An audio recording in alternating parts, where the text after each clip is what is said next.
How you doing tonight? IB Nation Sports Talk up and running. Vince DeDario, Ryan Roberts, our recruiting aces with us today since it's signing day. I'm Sean Stiers, and this is our number like 12 for you doing a live show today, Ryan? Is it like where are you right now?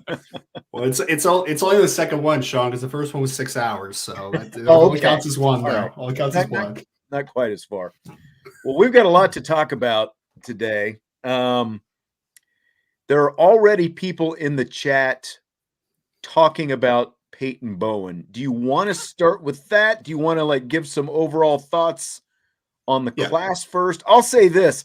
I watched before I had a women's game to call today at noon. And so on my drive over, I was watching, / listening to you guys and Tom Lemming.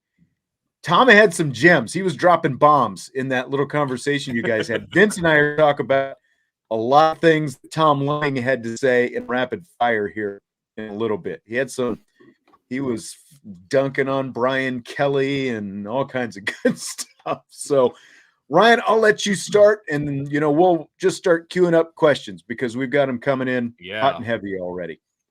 Yeah, no, it sounds good. I mean, so if I could just start with the Peyton Bowen stuff, because I know that's what everyone wants to ask about, right? So let's start there, folks. So if you have not been following that recruitment, basically what has led up to today to this point is that Peyton Bowen had been committed for over 11 months, almost a year, and we've heard the rumblings over the last few months about Oklahoma and that involvement, and there was some fire there, obviously, because his girlfriend's going to Oklahoma.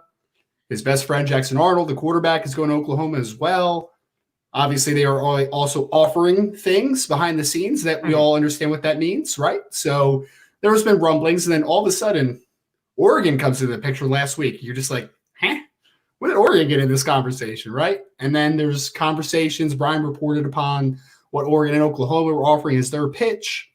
And, I mean, late last week, guys, we were like, oh, Peyton Bowen's not going to be in the class. That's kind of where we were, right? And then over the weekend, there was a glimmer of hope a little bit, right? That he had conversations with the staff and commits, and it was trending towards him ending up in Notre Dame. And then, I mean, we talked about it on the show, so it's not a secret. I mean, he had reaffirmed that confirmation and that decision to end up in Notre Dame over the weekend, leading up into the last couple of days, I should say. So you were expecting now Peyton Bowen to commit to Notre Dame today.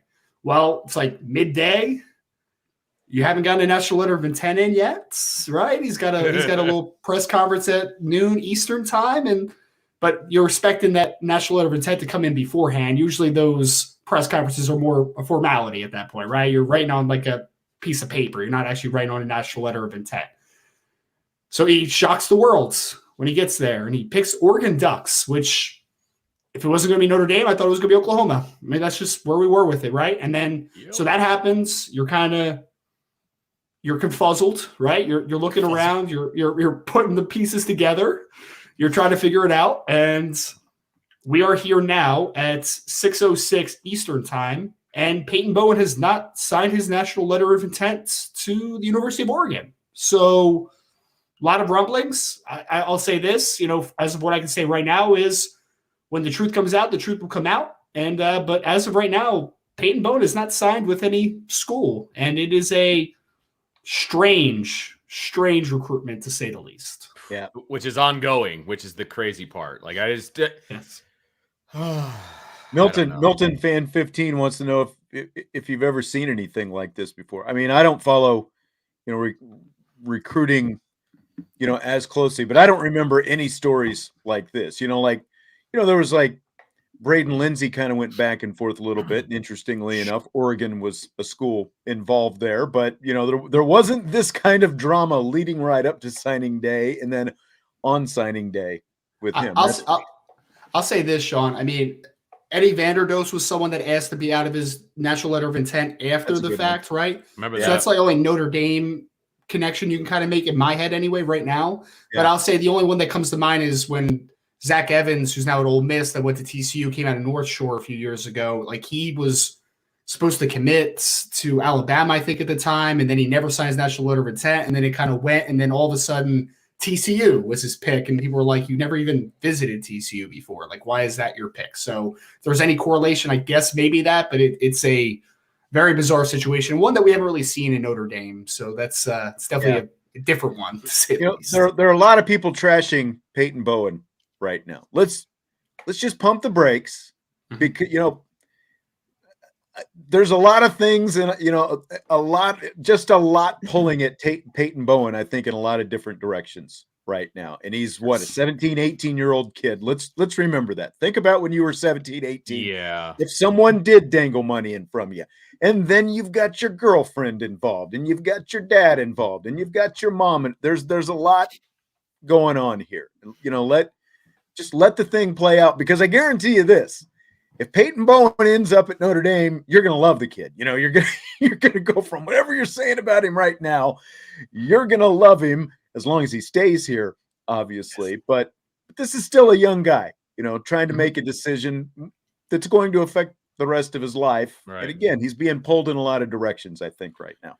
Well, he is. I mean, my only thing I would say is that the only frustration I have, because if Peyton Bowen goes to Oklahoma, it's fine. If he goes to Oregon, it's fine. It's his decision. It's just the dishonesty that's kind of really turned me off on the whole thing. Like, just be upfront with Notre Dame. Just say, hey, these guys are offering me something that I can't refuse, right? Like, I can't do it. And there's a lot of different factors. I'm struggling with this decision. If you say all that, then you're good. It's just he doesn't want the Pat Narduzzi effect out there. He doesn't want. I'm not like Marcus Freeman's going to go on the radio station and start calling people out on the air. But I don't know. Yeah, it's a mess, man. It's a mess. Yeah, it's a huge mess. Which is frustrating, guys, because we talked about this on the show today. It's a really good class even without Peyton, right? It's a great class with Peyton, but it's still a really darn good class. 24-man class. That my biggest regret of today was not the Peyton Bowen decision. It was that it took the light from all the players that had worked hard to get to that point and to make that commitment, and their families. And, I know that they all enjoyed their days. We had a lot of great families on the live stream earlier, which was a blessing. But I mean, literally the news broke. Everyone is flooding the chat. And then I had Debbie Otting, the mother of Joe Otting, come on right then. And it's just like, oh my God, she didn't deserve that, right? Like, Joe Otting didn't deserve that. It's his moments, right? These guys deserve their moment, and that's all we kind of hyper-focused on, unfortunately. Yep. Well, let's try to get to some questions while Ryan is here. Here's one I see from John 1A, and I'm glad that John asked about this guy, because this is a guy, one of the first guys to commit.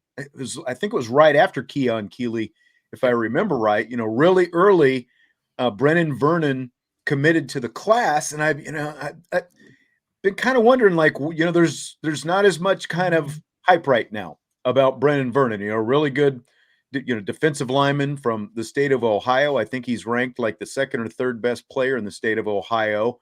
So I guess his ranking kind of dipped a little bit. How should we be feeling about this guy right now, Ryan?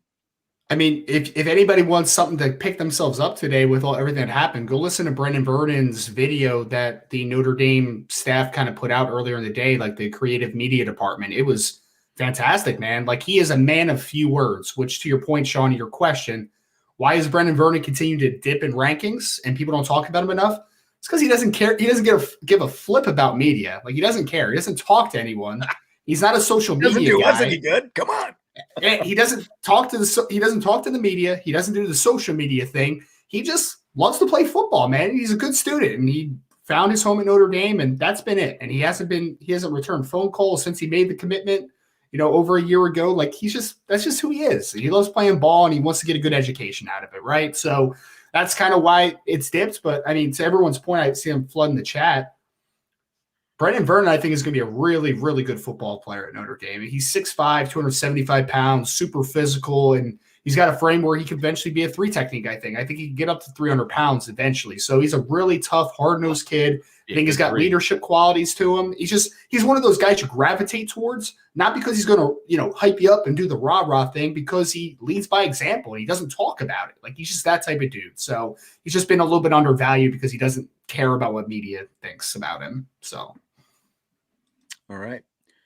John 1A has got a million questions in our queue right That's what he now. does. That's what John does. So I'll go to USMA 87 first. Caleb Smith from Virginia Tech. This kind of plopped in the middle of this whole thing. And I looked at his stats, and I mean, his numbers basically were like twice what any Notre Dame receiver had this season. Yeah, so Sean, I actually reached out to I have a buddy that's in the Virginia Tech department, and I was just asking for his opinion. And usually players that leave, there's kind of some saltiness around there, but I mean, they gave me glowing reviews. They said he's 6'2", 222. They said he's long. He's a really good contested catch guy, contorts his body well down the field to be able to use his body control to make some great catches, good hands, and he's deceptively fast. And I mean, to your point, with bad quarterback play last year, he had over 600 yards and had a healthy yard per catch average as well. So he's kind of that height, weight, speed guy, similar to what you have right now with Tobias and Deion Colsey. He'll kind of fit in that same role, more of a vertically oriented type of player. But he was a captain at Virginia Tech, played a lot of special teams. We talked about it on the show today. If he's a dude for you, it's great. If he's a really good number 4, number 3 receiver, it's also great. He brings tremendous value. So I think that it's a sort of high ceiling, but a high floor kind of conversation, right? Like, I don't see this one turning bad. He's got leadership qualities. He's played special teams, and he's been a productive receiver. So it's a nice get for Notre Dame for sure. All right. I like it. Of the 24 commits, how many enrolling in January? There's a pretty decent list of early enrollees, isn't there? I heard a big number, but I don't know if it's accurate, so I'll let Ryan go on this one. So it is right now. I'm gonna start on the defensive side of the ball because it's easier. Peyton Bowen. I've got a list in my phone, but go ahead. If Peyton Bowen does end up in Notre Dame, he is an early enrollee. Ben Binich is an early enrollee. So I'm not going to count Peyton for now. So Ben Binich is an early enrollee. Adon Schuler is. Micah Bell, the corner, is not. Christian Gray is the cornerback. All 3 linebackers are. So Preston Zinter, Drake Bowen, and Jay Nosbury are all.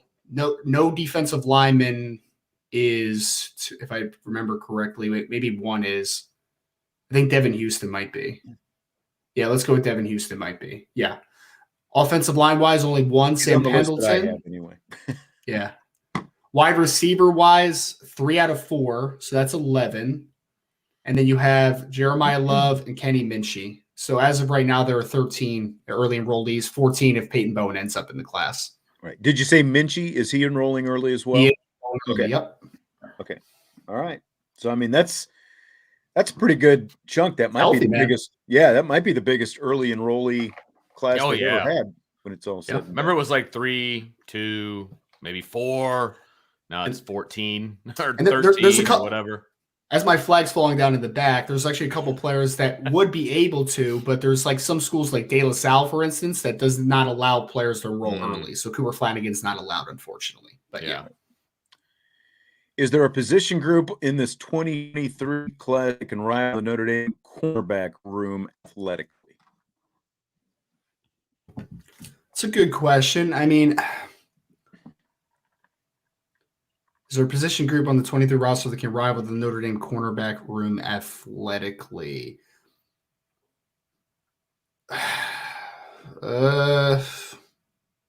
I mean, for their position, right? Like that's what the question is, right? So like in a vacuum to their position, I think the offensive line next year athletically, like for what offensive linemen are, I mean, you're talking about Blake Fisher, that's a freak, right? Joe Alt is a freak.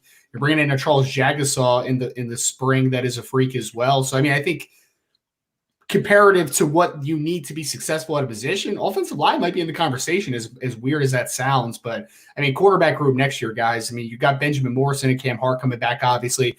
You're bringing in Micah Bell, who is a legit 4.3 athlete, and then Christian Gray, who is the slow corner who ran a 4.41 at the Ohio State camp last year. So your quarterback group is going to be healthy athletic next year. Yeah. What is the word on a quarterback transfer? I think Notre Dame is doing their due diligence, and I think that there are definitely players that they have their eyes on, and they've been in conversations with a bunch of guys and doing their homework on people. So I'll say this, though, is that don't look at who's in the portal just right now, right? After the bowl games, there will be other players that will kind of find their way into the portal. I would expect Notre Dame to have a somewhat of a resolution in, the next few weeks or so. But I'll just tell people, do not hyper focus on the names that are just in the portal now. I think there's going to be a couple names that kind of rise to the forefront, and that will be Notre Dame key targets. So. Okay. All right. What about this one? Mm-hmm. Does Notre Dame not signing a blue chip like a Keon Keeley make the class a disappointment? Look, no, it doesn't make it a disappointment. It just means that there's work to be done, right? Like, you still need to get those Keon Keeleys and maybe the Peyton Bowens of the world, like those 5-star caliber players. No one's going to ever comment and say that you don't need those guys. You need the dynamic athletes. Like, you need those types. But it doesn't take away from the fact that this is one of the more well-balanced classes that Notre Dame has had in a long time. I mean, you still have 2 safeties even without Peyton Bowen. You have a 2-man cornerback class. You have 3 linebackers. You have 4 defensive linemen, a 5-man offensive line class, 4 wide receivers, a running back that's dynamic, an athlete that can play 4 different positions, and a quarterback. So you have hit every single need, depth and quality depth. Good football players everywhere. But yes, you need to get the 5-star caliber players. There's no doubt about that. But it doesn't make it a disappointment. There's a lot of good football players in the class. I saw today that this class, the combination of 4- and 5-star prospects, 83% of this class is either a 4 or 5-star prospect, which is the most since the Jalen Smith class in 2013, which was a little over 82%. But last year's, by the way, which obviously Marcus Freeman played a big part in, was nearly 82%.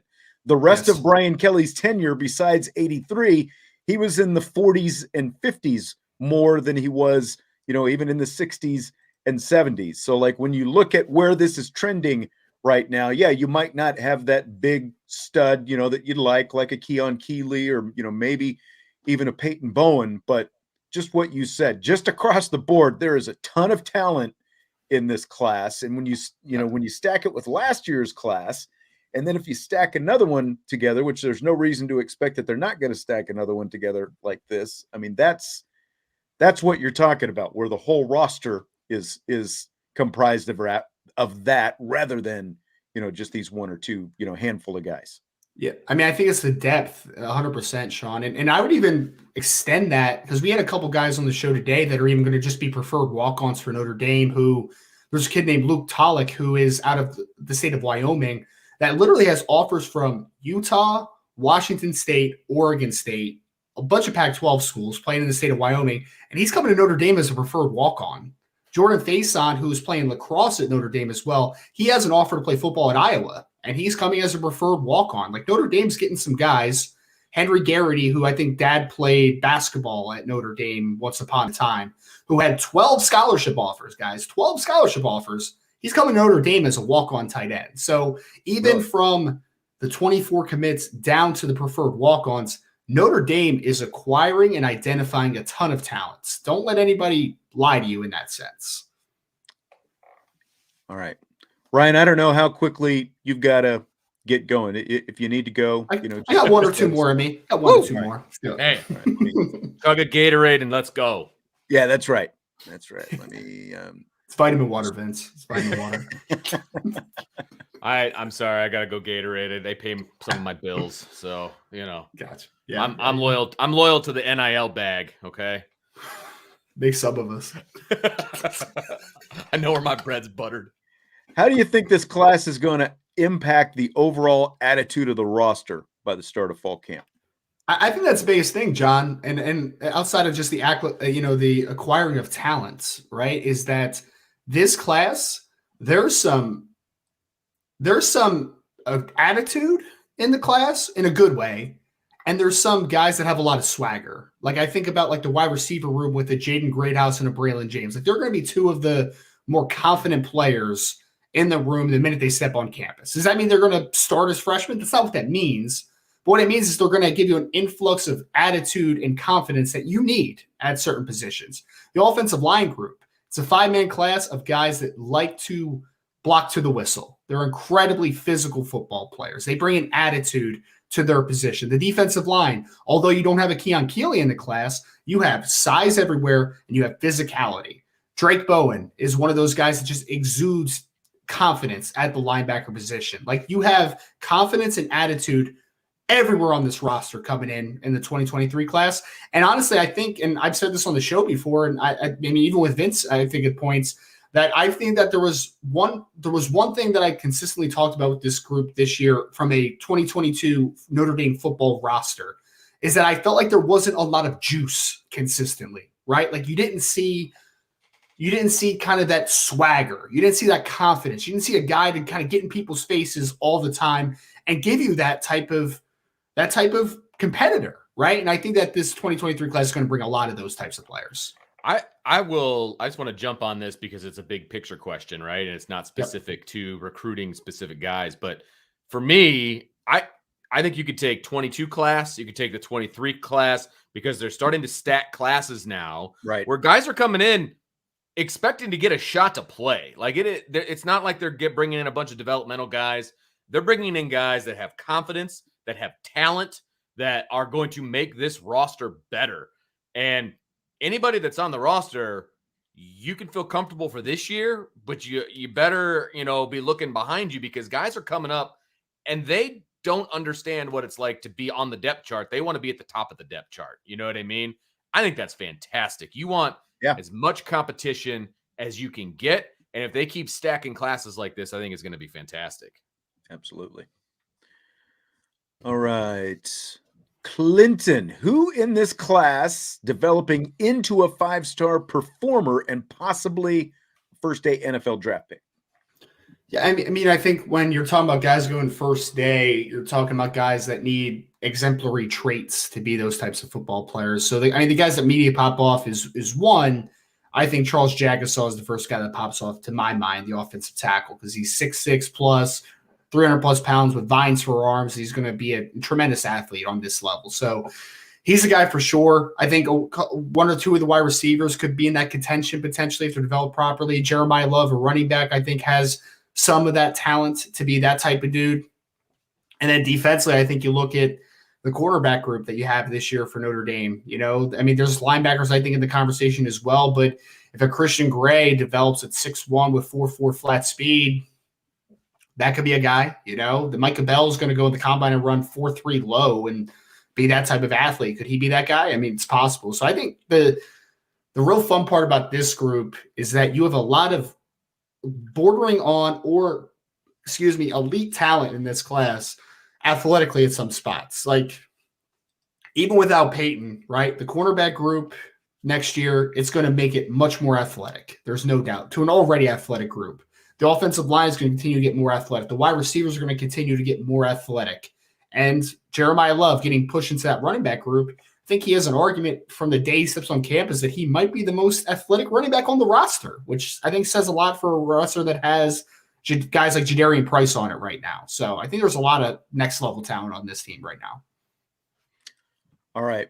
Well, Ryan, we appreciate your time, because I know it's been a busy day, but we knew that there were going to be plenty of questions. And then this whole, saga turning throughout the day. I'm glad you were able to address some of that right off the top. Go rest your voice. Go take care of your wife. Yes.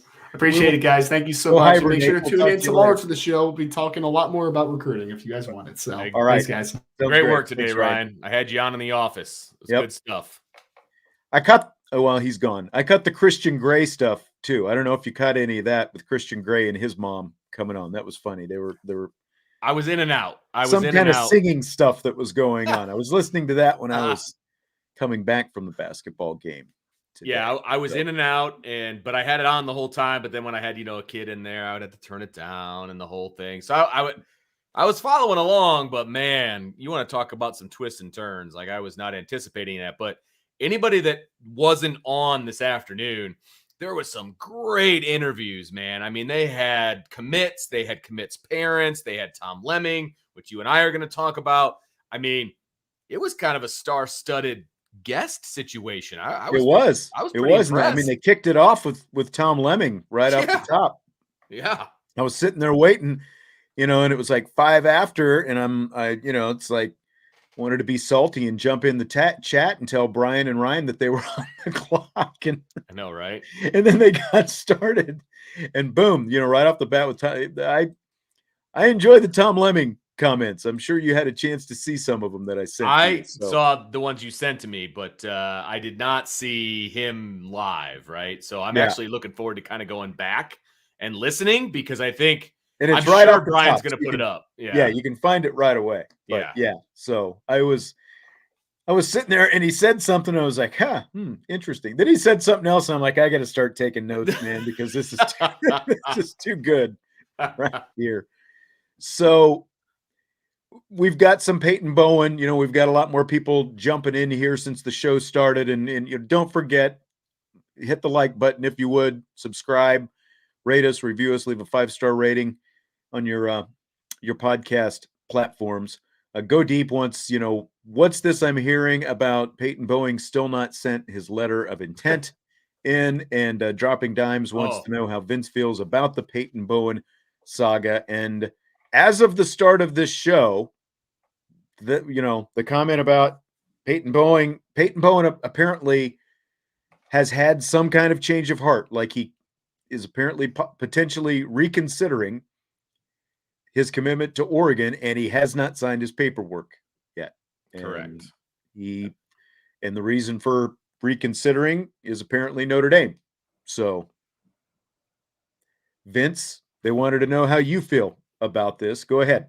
I do come at this from a different perspective from a lot of the fans because literally my day job is dealing with high school kids all day long. Right. So, and it has been for a long time. You've dealt with high school kids for a long time. Correct. So. And I deal with them at their worst moments right now because I deal with discipline all day long. So I deal with them at their worst moments. I deal with them at their best moments.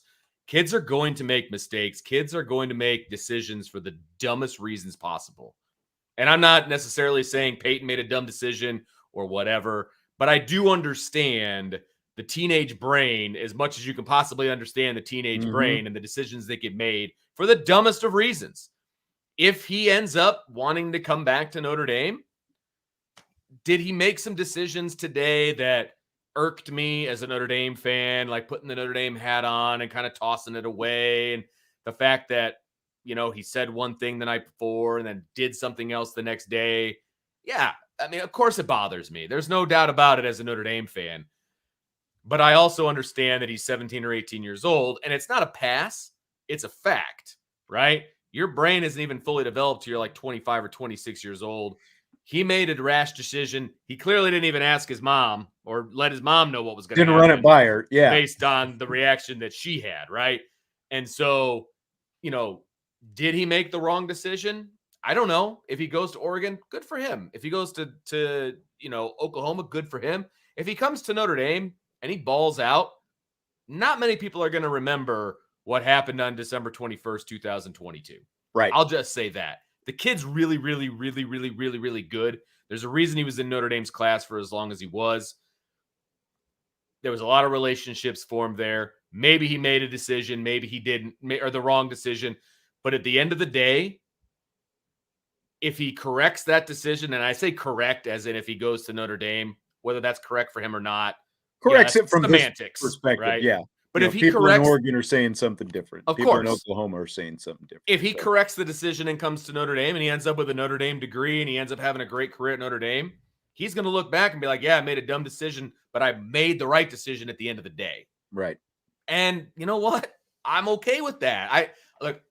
It seems like he's wanted to be at Notre Dame all along, but these big bags of whatever are basically the only thing, that has put the doubt in his mind and made him kind of, waffle back and forth on this. Plus the fact that, again, he's a teenage kid and, it doesn't look, like watching the video and based on what you're talking about, like it doesn't look like his parents are even in complete agreement on what they think he should be doing. Right. And then you've got a girlfriend in the mix and all these different things. So I think it seems like this is where he wants to be. Right.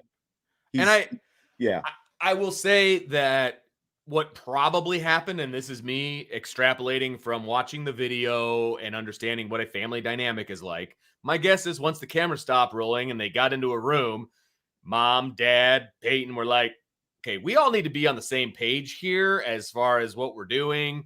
Let's make sure we're making the right decision, whatever. At least that's what I would do if my kid pulled a fast one on me and chose something that we hadn't discussed as a family. At the end of the day, I'm going to most likely do what my kid wants to do, what he thinks is best for him. But we all need to be on the same page. Yeah. You can't throw me a curveball. Especially when you're going to go out in public and you're going to be, video and social media and this day and age. Wasn't it just like 2 or 3 years ago? Wasn't there some kid choosing between like Florida and maybe LSU or something like that? And his mom got all upset. He picked the wrong school, and she was not happy. And look, I get it. You just got offered $2 million. That's what we've heard, right? $2 million. That's not a secret. You have maybe even more. Because the fact that it was Oklahoma where the girlfriend's going, and now it ends up being Oregon. Oklahoma's completely out of the picture, so they might have even upped the ante to get him there. So I'm lowballing it probably. You've never been offered $2 million. I've never been offered $2 million. I'm going to go ahead and guess that nobody in the chat has ever been offered $2 million on the spot. Like, hey, sign your name. Here's $2 million. I get that muddies the situation. Okay. I get it. That's life-changing money. No matter what anybody says, life-changing money. So of course I want him to come to Notre Dame. That's what I want as a fan. That's what I want because he's a really good player. Okay. But he's got to make the right decision for him and his family. And at the end of the day, I hope that's exactly what he does. Yeah. Chi-Town asks, how do they navigate when bags of cash are being handed out? I don't know how you would, because it's supposed to be college. And when you show up at college, you're supposed to go to class. And obviously it's not about class at that point. It's basically about you being a commodity. But, this is kind of on the back burner, but this whole thing brewing out, in Los Angeles right now with union or players essentially becoming employees, like that's going to change the whole game if that's what it ends up being here in a few years. And there's a pretty good chance that it might. We're just seeing a drop in the bucket, I think, right now compared to what could be coming. Yep, absolutely. And so it is very difficult to navigate this. There's no doubt about it. They're putting kids in a very difficult situation, these big companies and these people with all the deep pockets. And it's a tough situation to be in. I wouldn't wish that on anybody unless somebody wants to write me a check for my son's services. Then we can have a chat about that. But it's got to be tough for the families. It just does. I will say from the outside looking in, I don't like how he handled the situation. What at night saying he's going to go to Notre Dame, the next day changing his mind. I don't dig that. There's a right and a wrong way to do things. Keon Keeley, from what I understand by watching the show earlier today, he did it the right way. He called the coaches and said, I can't turn this down. I can't pass this up. He even called Brian, he did it the right way. So there's a right and a wrong way to do it, no matter how old you are, where age is not an excuse. What I'm saying is you can make bad decisions about your future and things like that, but there's a right and a wrong way to do that. Right. So I will say that was disappointing, but he still has an opportunity to make it right. Right. Brent's asking why Notre Dame can't offer $2 million. It's just because that's not the direction they're going to go. They're not going to offer upfront money to get a guy here. Once you get here, there is NIL that you're going to get for being a part of Notre Dame. But Marcus Freeman basically said today, what was I think I've got it right here. Where did it go? Oh, if you're coming here for NIL, it's probably not going to be the best place for you, is what Marcus Freeman said. That was a quote from his press conference today. And it's true. They're not going to, they're just, Notre Dame's not going to go down that road. They're going to continue, to go 4 for 40, but also, and I'm sure that, this is part of the re-recruitment that Marcus Freeman has had with Peyton Bowen. Like, we're not going to give you this upfront money, but don't forget, once you get here, one, all the reasons that you committed to Notre Dame to begin with, but two, there will be NIL once you get here, but we're not dropping bags of cash on your front lawn before you get here, so it's just different. That's, I guess that's all I can say about it. Notre Dame's just not going to go down that road. Yeah. A few other questions. How does this class get to 85? And as of right now, I can't believe the class coming in and the 2 transfers. Notre Dame is 93 and looking at more transfers. December 31st. That's how they will get down to 85. Just watch. You're saying we're going to see more transfers. Yeah. And yes, and the other part of that is you still have until the season starts. So you have till fall camp. Yeah, you can be over the limit like all spring, and at the end of spring you might see some matriculation as well. Absolutely. So, yeah, and so you're gonna see mass depart. Not mass. I don't have a number for anybody, so don't ask. But there's going to be people leaving after the bowl game, and then there will be people leaving after spring. That's going to happen. That's the world we live in right now. It's not what it used to be. And when the depth chart gets a little bit more solidified, there's going to be defections. It's going to happen. And the writing's going to be on the wall for some of these kids, and they're going to leave. And there's writing on the wall by the coaches to some of these kids that, after the bowl game, maybe we're not going to be on the same team, that kind of a thing. So they're not going to have a problem getting to 85. I'll say that. They're not going to have any issue. It always works itself out. But again, these are part of these, conversations that Marcus Freeman has had with players, and the reason you've seen a handful of transfers already, like they're not yanking scholarships from people, but at the same time, it's like they're having these honest conversations like, this is where you are. These are the kind of guys who are coming in at your position. This is probably what's going to happen if you stay. So, there's no ill will if you decide that you want to move on, and right. Maybe, it could be, in best for you if you do move on, if you want to go play someplace. Mm-hmm. So. Absolutely. And some of these guys are going to use the bowl game as more film or, whatever the reason that they have for sticking around. Obviously the guys that left early had a reason for leaving early, and that's fine too. I have a hard time. Never mind. I'm not going to go down that road. Yeah. Continue. Milton fan wants to know if today raised eyebrows regarding NIL. I mean, yes and no. Does the NCAA even care? I guess that's what I want to know at this point, because there's enough of this stuff going on. I don't know if they even care. Like, yeah, nothing is, just a handful of little sprinkling things have happened, like with the whole, sneaker companies and all that stuff a few years back with basketball. I just, it's their S show. That's exactly right. Now, was I surprised that Oregon lured like 5 kids that were previously committed to other schools on National Signing Day? Yeah, I was a little bit, for sure. But at the same time, whether they did it today or whether they did it a month ago, they're still all doing it for the same reason. And we knew Oregon was writing checks to people. So that, that's not a big surprise. It was just the timing was a bit surprising, I would say. But other than that, none of this stuff surprises me at all. Long one from John. During today's press conference, Coach Freeman talked about his philosophical approach to the transfer portal, said they're looking for immediate impact players. Do you think this staff will land an immediate impact transfer quarterback this offseason? How do you think that will affect Tyler Buchner? Well, immediate impact, that means he's going to compete for the job. That doesn't mean he's going to be handed the starting position. So immediate impact means you are immediately impacting the 2 deep. You're immediately impacting the depth chart. That doesn't mean he's going to be a starter. How does it affect Tyler Buchner? That means he's going to have to compete for his job, or the job. I shouldn't say his job, but it was his job before the season started, and it's his job again. So that's how it's going to affect him. If Tyler Buchner only had Steve Angeli to compete against, I don't think any of us are worried about who the starting quarterback is going to be. He's going to have somebody legitimately to compete against. And I think that's fantastic. As I said before about the recruiting class coming in, I love competition. I think competition breeds success. So does Marcus Freeman. Yeah, and I love that about him. So he's going to bring in guys that are going to compete to start. Now, the guys that are already on the roster win those battles. Awesome.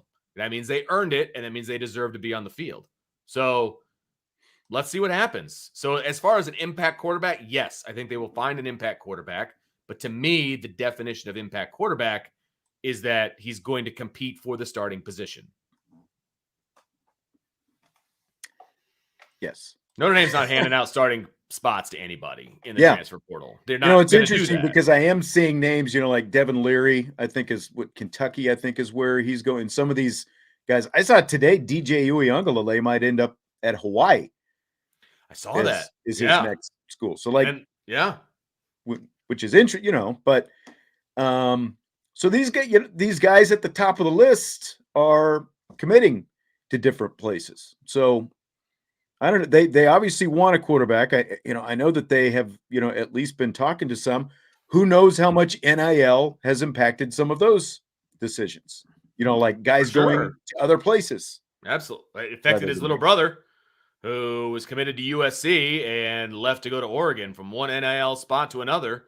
Yep. So it obviously affected his family. I'm sure that doesn't hurt DJ in any way, shape, or form. Right. We talked a little bit about Caleb Smith, the guy from Virginia Tech, how he fits into the offense. I mean, you've got an experienced receiver who, again, he had like 67 catches for over 600 yards.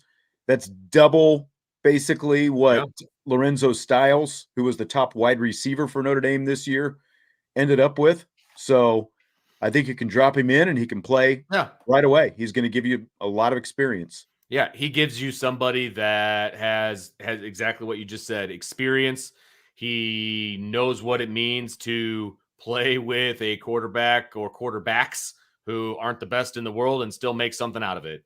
And he's going to bring some maturity to that room, no doubt about that.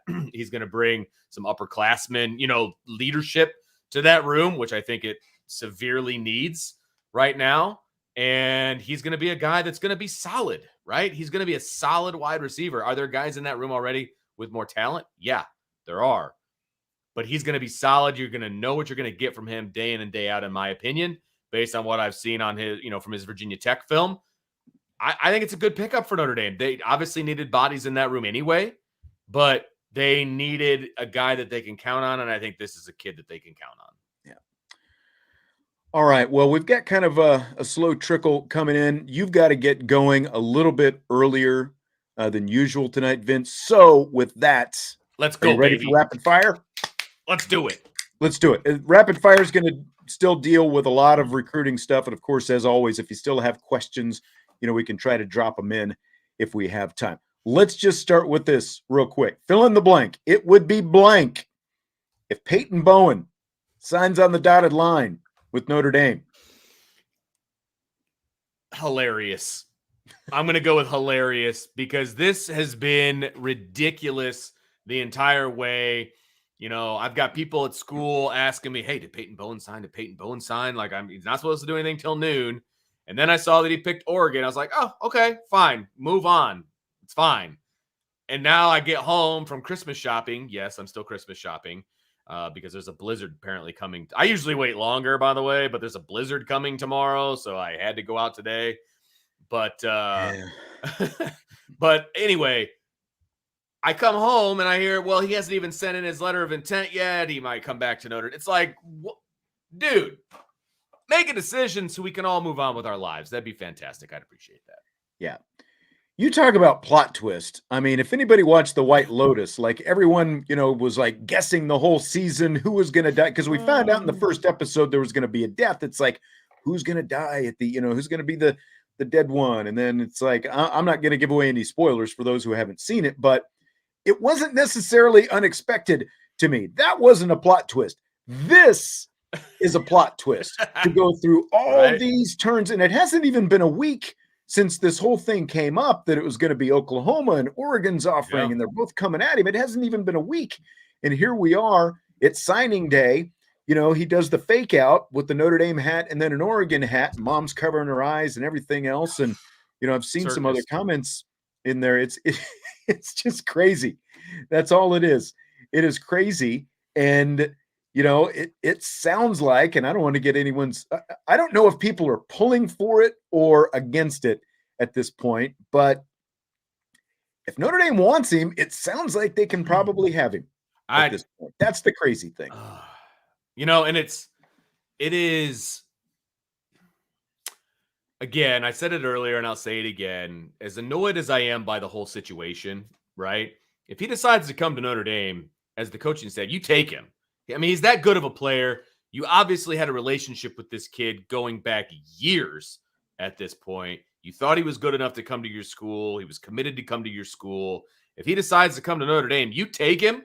And I guarantee you, 99% of the people that are Notre Dame fans, if he comes and he starts at safety as a true freshman and he balls out for 3 years, no one is going to remember the nonsense that just happened on December 21st. Very true. It's Very just true. That's just the way it Everyone's is. just going to be saying it was worth it. Yes.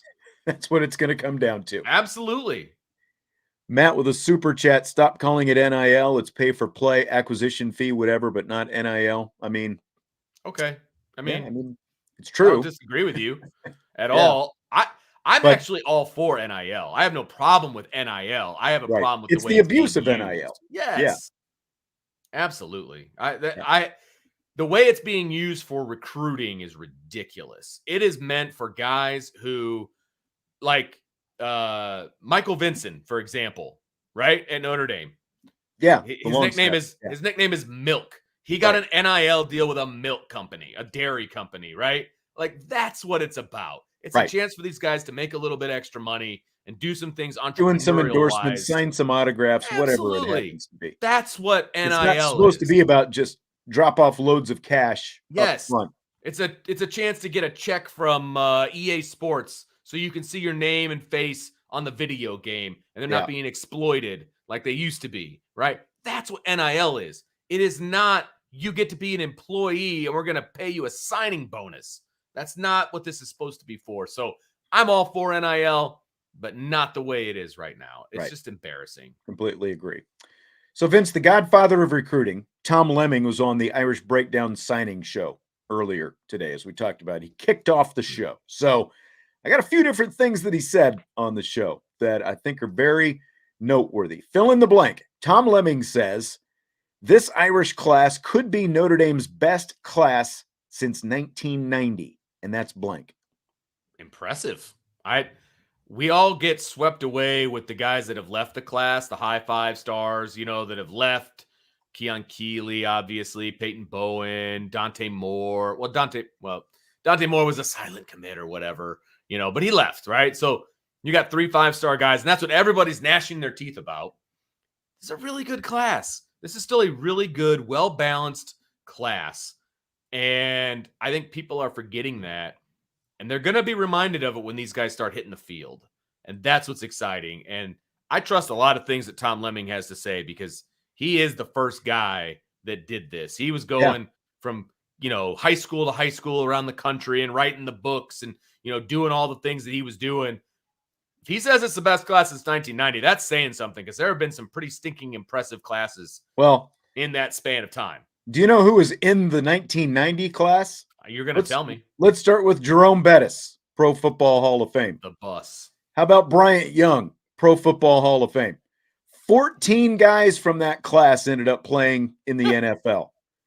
Aaron Taylor, Jeff Burris, Lake Dawson, Jim Flanagan. You had, of course, Kevin McDougal, the quarterback, and on and on and on. Pete Bursich, Tim Ruddy, all these different guys. By the way, LaShane Sadler. Do you know who that is? Nope. LaShane Sadler is the father of someone you and I know very well. No way. Kalen Sadler, soccer coach, one of Jesse's best friends from high school. LaShane is Kalen's dad. He was in the 1990 class. How did I not know he went to Notre Dame? Yeah. Wow. So mind blown. This is what Tom Lemming, though, is comparing this class to. Again, like right now on the surface, you don't have a Keon Keeley or a Peyton Bowen, to kind of put a nice, shiny bow on this thing. But there's a lot of talent in this class. And again, it comes out to, in terms of percentage of 4 and 5-star guys in this class, they're all 4s, obviously, but 83% of this class.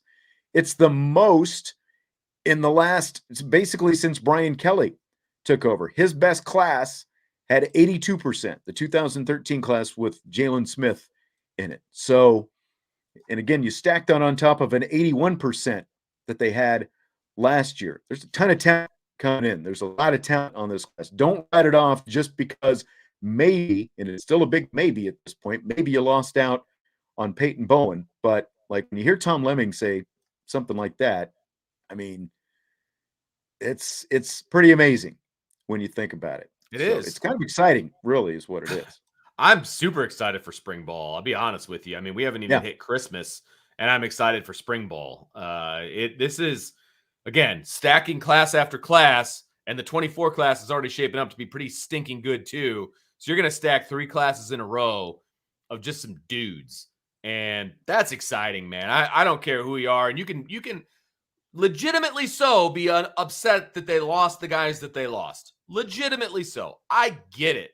But you can't throw the baby out with the bathwater, because there's an awful lot of talent here in this class, and some guys that are true Notre Dame men who want to be at Notre Dame and are going to be really, really good players at Notre Dame. So you can't forget about these guys. They're so good. It's also this class is the first time in Notre Dame history that the team signed top 300 players at every position in this group. There you go. So, again, it's pretty amazing. So, again, it's like, you and I have not been like, oh, let's get wound up about recruiting type guys before. No. It's pretty exciting looking at these guys that they're going to have coming in here. All right. Another Tom Lemming comment from the Irish Breakdown Signing Day show earlier today. Fill in the blank. Tom Lemming says Marcus Freeman is a younger version of Urban Meyer or Nick Saban. And that's blank. That's awesome, because those two know how to recruit. Like, those two know how to stack class after class after class. They know how to get into a living room. They know how to talk to parents. They know how to recruit to what they want to do. And, all signs point to Marcus Freeman being that guy. And so far, he's been the head coach for about 1.5 classes, right? You could give him some credit for last year, obviously, because a lot of those guys that made the class what it is were on the defensive side of the football, and he was the defensive coordinator. So I'm going to give him a lot of credit for that. But this class is his. This is his class. The 24 class, his class. His classes are awesome, right? And they're only getting better. Like, each class gets better than the last one. Again, college football is all about building and stacking classes of recruits, and he's going to continue to do that. That's exciting. Marcus Freeman is like almost half of Nick Saban's age, right? He's still only 36 years old. Obviously, Urban Meyer, not quite as old as Saban, but Marcus Freeman's considerably younger than Urban Meyer as well. Nick Saban has 7 national championships last time I checked. Meyer has 3 himself between Florida and Ohio State. And so, again, for someone like with the perspective of Tom Lemming, who's been doing this for a long time and knows in detail the way both of those guys were able to get into living rooms, connect, recruit, get big time talent to their programs. And for Tom Lemming to be comparing Marcus Freeman to that, it obviously says a lot. But again, when you look at what's already been signed in these last 2 classes and what's going to continue to happen, that's like, you talk about, you want to compete for national championships. And I saw this question earlier from Brent: in this day and age of NIL, how does Notre Dame recruit a number 1 class? I mean, it would be nice to say you've got a number 1 class. And I think you might have said it earlier, Vince, like with NIL, it's spreading these guys out to different programs. Like, it could indirectly, even if Notre Dame is not going to, go all in, with bags of cash like Oregon or Oklahoma or whoever, the fact that these programs are willing to do that and spread, some of these guys out, it could actually indirectly help them get a class like that. The way Marcus Freeman is still going to be able to recruit in quality and quantity across the board. Well, and I'm still not convinced that all of this NIL stuff and bringing these pay-for-play kids in without having solid relationships with these kids in the first place. Yeah, because when things go wrong, first sign. Yeah. I'm still not convinced that that's the way to build a championship football team. The first team that we saw do it was Texas A&M. There's a boatload of guys in the transfer portal already. Mm-hmm. So Oregon is now picking up the mantle of If NIL. Let's see what happens. If the relationship is built on transactions, Yeah. you're setting yourself up for the wrong thing. Yes. It can't be about that. There has to be something deeper to it. And that's what Marcus Freeman has been all about and wants his staff to be, as recruiters all about, is the connection, something real, not something transactional. That's why mail order brides don't work, Sean. Okay. Yes, that's right. And I tell you what, I don't know if you watch 90 Day Fiance, but that is like a very popular show in my household with two women here.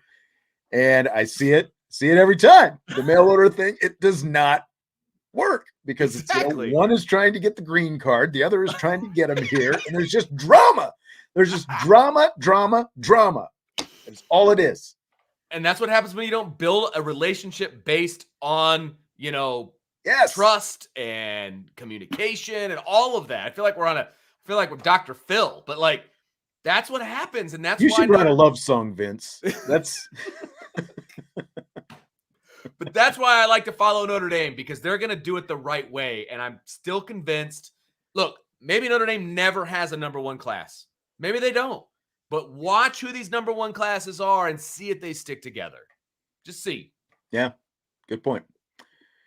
All right. We're coming up to a good one now. Fill in the blank. Tom Lemming saying Brian Kelly would rather golf than recruit.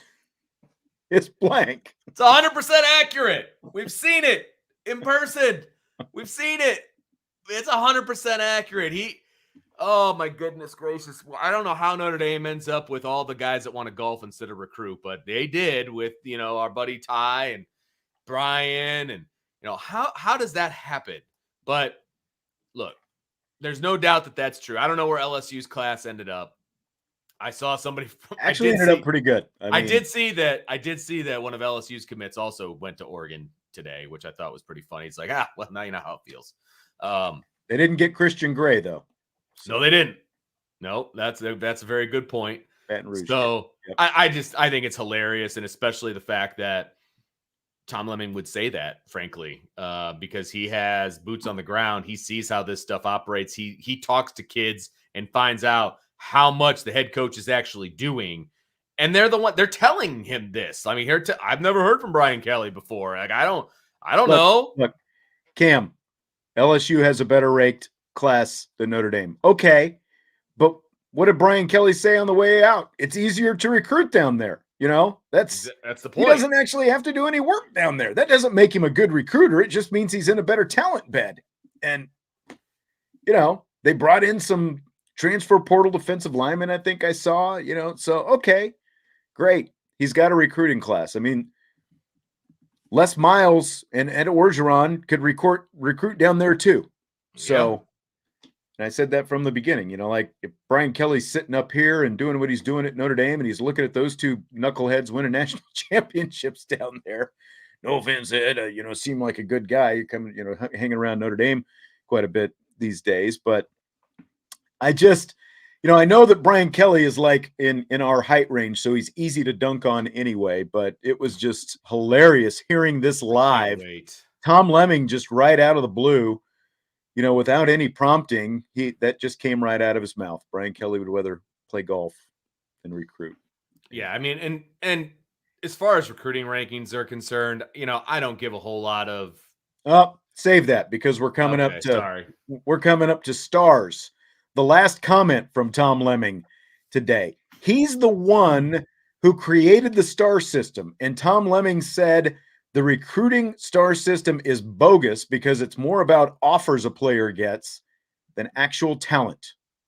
What do you think? 100%. I mean, 100%. And it's also not about just the offers that they get, but it's about the camps that they go to and all of these different things. Because if they go to Under Armour camps, they're going to get better rated. If they go to, all the 247 camps, they're going to get better rated. All of these different things is what raises your star ranking. And we have seen it. And Brian and Ryan have talked about this ad nauseum. When a kid commits to Notre Dame, they generally fall in the rankings because there were multiple guys that were 5-star guys when they were committed to Notre Dame, and now they're not. Yeah. And just like Tyler's talking about, I'm Brennan sorry. Vernon, who we were talking about earlier. Charles Jagasaw should be a 5-star. Brennan Vernon should be a 5-star. There's guys in this class that should be 5 stars. LSU has 1 5-star and 18 4-stars, and they're 3 spots ahead of Notre Dame. Notre Dame's got 0 5-stars, but 20 4-stars, and they're behind. So you're telling me one guy makes 3? It's stupid. It's right. Dumb. I'm sorry. It doesn't make any sense to me. I look at a recruiting class the exact way Brian and Ryan look at a recruiting class. Did you fill the needs that you had? Can you put this group on the field together and create a team? Notre Dame can. They got 5 offensive linemen. They got 4 defensive linemen. They got 3 linebackers. They got 4 wide receivers. They got a tight end. Like, they have done what they need to do to make their team better. That's all I care about. Yeah, Tyler, I've wondered about Drake Bowen myself. Like, why? Yeah. Like, when you watch this guy, he's the National Butkus Award winner, Mr. Indiana, or football, yeah. Mr. Football in Indiana. Yeah, which is also something apparently, along with Dick Butkus, that Tom Lemming participates in. Is it's a small group. They look at film of all these guys and they go back and forth, and Tom Lemming is part of that process as well. And they gave that to Drake Bowen. So right. Yeah, I mean, you're absolutely right. And it's a matter of who you're getting your offers from, and you're right, like who you ultimately sign with, all these different factors. And part of this as well is generally you don't see these recruits picked apart. Like, it's not like the NFL draft where guys get to the diaper or the underwear Olympics, at the combine right. and they're running their 40s, and then all of a sudden, like they've been built up their whole time in college, and now they get into the draft process and draft analysts start picking them apart. That doesn't happen in the college recruiting circuit because everyone wants to have relationships with the coaches and the parents and the kids and the whole thing, and they don't want to say anything critical of anybody. Right. So it's all just adulation and build up, Yep. And then once the offers start coming, and then now it's a Tennessee offer. Well, the Tennessee offer turns into an Alabama offer, or the Notre Dame offer turns into an Alabama offer, like in the Keon Keeley case, all these different things. And it all changes stock based on how many offers, where the offers are coming from, and everything else, because nobody's saying bad of it, right. anything bad about anybody. Well, and Drake Bowen specifically, he committed to Notre Dame so early in the process that recruiting services didn't care, and most colleges weren't trying to recruit him because they knew he was so solid in Notre Dame. I don't know if anybody remembers the video. And so ultimately, he didn't get, many other those offers, which keeps his star down. Exactly. Yeah. Does anybody remember the video of his basement, at his house? Like, it is Notre Dame everywhere. He's like his family is diehard Notre Dame. He recruited he committed as soon as he got the offer. Like, there was no chance that anybody was going to change his mind. So schools are going to back off. They're not going to offer them, So that's why it's nonsense. As soon as you said basement, for some reason, the first thing I thought of was Quentin Nelson's video with. Do you remember that when he had the leather vest and it was like kind of a cross between Village People and Tom Cruise, Top Gun or something with the whole. It was something. You need to Google that. Yes, I do. I want to say it was his commitment video. Quentin Nelson. It was something. I mean, turned out to be true. But I think we had, let me see. Well, go ahead. We got one more thing after this. We'll do a refresher on Peyton Bowen since, again, we've got a lot of people coming and going, no, Peyton Bowen has not signed his letter of intent, and there is apparently a chance that he could end up at Notre Dame after all. We'll see where it plays out, but as of right now, there's still a chance. We shall see. So this last one, Franco Harris, Pittsburgh Steelers great, died just 2 days before the 50th anniversary of his immaculate reception. That's blank, Vince. It was very surprising to me today. That was not, I mean, obviously you never look for news of somebody passing away, but it wasn't even on my radar that was even a possibility, to be honest with you. I didn't realize, I guess maybe he was sick. I didn't see what he actually passed away from. I haven't heard either. But I was very surprised by that because it doesn't strike me as somebody that is old enough to be passing away. You know what I mean? Like, not that I was alive for the Immaculate Reception, obviously, but it doesn't seem like it was that long ago either. You know what I mean? So it was very surprising to me. It kind of took a step back. I was like, oh, wow, Franco Harris, really? Well, and it's especially sad that it is just 2 days away from the anniversary. You know, it's sad that he died, obviously, to begin with. Sure. 2 days away from the 50th anniversary, and they're going to retire his jersey on the 50th. You've got the Raiders and the Steelers are going to play Saturday, the 50th anniversary weekend. You know, it's cool that the NFL set it up that way, that they were going to play on the 50th anniversary of this thing. He was going to have his, jersey retired. He's Franco freaking Harris. Why didn't he have his jersey retired already? As a Dallas Cowboys fan who grew up in the 70s, getting my heart broken by that team, I've got so much respect. Like, I could not stand Franco Harris back then. It's like, your name is Franco. Yeah. And it's like, whose name is Franco? And you're like, he scored a touchdown in all 4 Super Bowls the Steelers were in the 70s. And of course, that meant 2 against the Dallas Cowboys as well. But I've got like so much respect for him. As I've grown older, him, Terry Bradshaw, Lynn Swan, sure. John, go on and on. Jack Lambert, Mean Joe Green, the whole crew. It's like every member of that team, who was like on the Franco Harris level, and he's a Pro Football Hall of Famer, obviously, they should have had their jerseys retired 5 minutes after they retired. It shouldn't be like 50 years after the Immaculate Reception. So it stinks that it wasn't retired to begin with, but just such a great player. And again, like, the reason I have the respect for him is because, like, they get away from the field and you saw what kind of people they were afterwards. And they all seemed like they were all, like really quality people. And, to be one of the really teams that was emblematic of the NFL in the 70s, it was like Pittsburgh Steelers, Oakland Raiders, Dallas Cowboys. And like, he was part of that. He's one of the all-time greats, and it's just so sad, to see this, especially again, this close to when he was going to get an honor like that in the 50th anniversary of a play that we have seen replayed over and over again. It's arguably the most famous play in NFL history, maybe in football history. No doubt. Yeah, absolutely. All right. Well, had a great one tonight. Vince has got to get going. He's got some day job duties that he's got to attend to. Yep. Appreciate Ryan for coming in. Like Ryan said, maybe he'll pop in tomorrow if we need him to as well. If nice. This whole never know going saga continues. So good that's grief. Right. Well, thanks to everybody for showing up tonight. We appreciate you. It's been a very eventful day. It's been a day. Yes, that's right. We'll see where we sit tomorrow.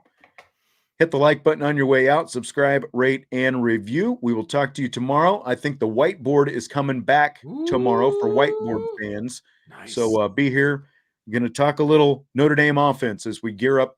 Gator Bowl's only a little more than a week away. So we'll talk a little bit about that tomorrow. That's mind-blowing. Like, I can't even get past the fact that I still have school tomorrow and the Gator Bowl is right around the corner. Like, that doesn't even compute in my brain. If you're lucky, they'll just cancel it and keep everybody home with all the snow that's supposed to come. A guy can dream. They'll probably have me out driving a bus. All right. We will talk to you tomorrow. Thanks again. IB Nation Sports Talk.